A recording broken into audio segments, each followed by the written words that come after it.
Hey, what's up guys? Brad here, and I'm going to share my thoughts on the as-is myth in a minute, but let's talk about home inspection. Right, your home inspection is one step of the home buying process that you certainly don't want to skip. Right, here's why. Think of it as a health checkup for your future home.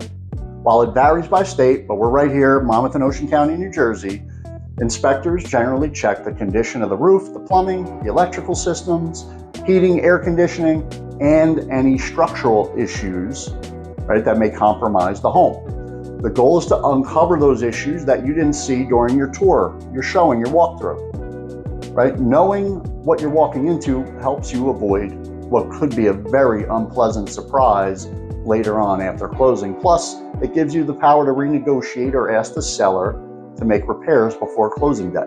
It's not just an extra step.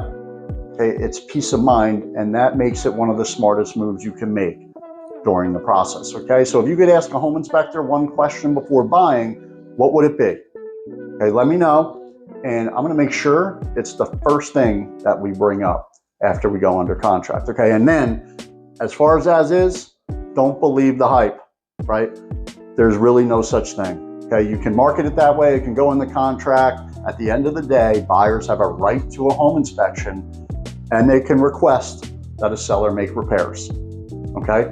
And if the seller can always say no, the buyer can always agree to that, but then the seller's going back on the market and starting the process all over again, okay? So don't put too much emphasis on the as-is myth, all right? Talk to you soon. Bye.